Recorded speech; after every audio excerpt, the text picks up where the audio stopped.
दादरच्या कबूतरखान्याच्या विरोधात आज मराठी एकीकरण समिती जी आहे ती रस्त्यावरती उतरून आंदोलन करणार होती। आपल्यासोबत गोवर्धन देशमुख आहेत, मराठी एकीकरण समितीचे सदस्य। गोवर्धन देशमुख जी, आज तुम्ही कबूतरखान्याच्या विरोधात आंदोलन करणार होता। काही दिवसांपूर्वी कबूतरखान्याच्या समर्थनार्थ जैन समाज रस्त्यावरती उतरलेला होता।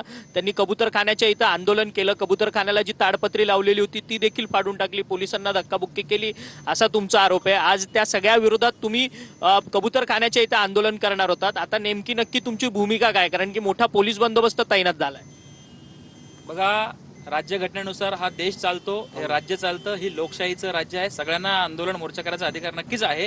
परंतु तुम्ही जर न्यायालयाच्या आम्ही मानत नाही, न्यायालयाला आम्ही शस्त्र काढू, आम्ही मोर्चे काढू, लोकांना वेठीस धरू, ही भाषा जर करत असाल तर आम्ही शांत बसणार नाही। हे आव्हान आम्ही केलं होतं आणि अनेक वेळा जेव्हा आम्ही आंदोलन करतो, चळवळी राबवतो, मोर्चे करतो, त्यावेळेस जसे पोलीस त्रास देतात, तर या 6 ऑगस्टला ज्यावेळेस हजारोच्या संख्येने मोर्चे निघाले, आंदोलन केलं आणि चाकू सुरी अक्षरशः त्या ठिकाणी लोकांना धक्काबुक्की करून पोलीस महिला भगिनीला खाली पाडून एक हैदोस माजवला होता। मग हे कायद्याचं राज्य आहे की नाही? ज्या वेळेस मराठी माणसाने एखादी साधी चळवळ जरी राबवायची म्हटली की त्यावेळेस तुम्ही नोटिसा पाठवता।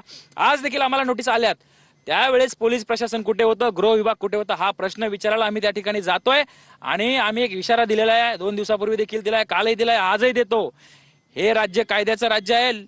इथे कायदा सुव्यवस्था परिस्थिती निर्माण करण्याचा कोणी प्रयत्न केला तर आम्ही शांत बसणार नाही आहेत आणि हेच सांगायला आम्ही त्या ठिकाणी आता 10 वाजता पोहोचतोय। परंतु पोलिसांचा मोठा बंदोबस्त आपल्याला पाहायला मिळतोय। एकीकडे जैन समाजाने ज्यावेळेस आंदोलन केलं त्यावेळेस मात्र त्यांच्यावरती कोणत्याच प्रकारचे गुन्हे दाखल झाले नाहीत। दुसरीकडे मराठी एकीकरण समिती मराठी बांधवांच्या हक्कांकरता महाराष्ट्रात लढते, तर त्यांच्यावरती मात्र गुन्हे दाखल केले जातात। तुमच्यावरती देखील गुन्हा दाखल झाला, तोही मीरा भाईंदरमध्ये ज्यावेळेस तुम्ही आंदोलन केलेलं त्यावेळेस।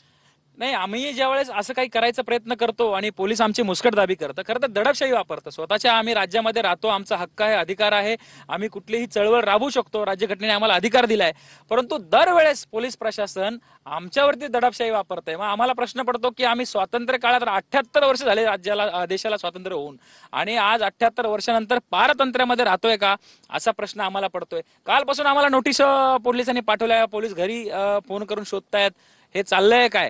पोलीस प्रशासनाला एकच प्रश्न आहे, आमचं एकच म्हणणं आहे, आम्ही न्यायालयाने जो आदेश दिलाय त्याच्या बाजूने उभा आहोत, प्रशासनाच्या बाजूने उभा आहोत। आम्ही आमचं म्हणणं त्या ठिकाणी मांडायला येतोय, त्यामुळे तुम्ही आमचं म्हणणं ऐकून घ्यावं शांततेने आणि त्या ठिकाणी उगीच आणीबाणीची परिस्थिती निर्माण करू नका आणि या प्रकरणाला मोठं करू नका। कारण समाज आम्ही शांत म्हणूनच घेतोय। मराठी समाजाला आम्ही आव्हान केलंय की कोणीही कुठलाही उद्रेक करणार नाही, काही हैदोस घालणार नाही।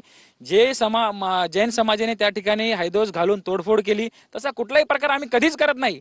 कारण शेवटी हे राज्य आमचं आहे, ही मराठी भूमी आमची आहे, इकडची साधन संपत्ती आमची आहे आणि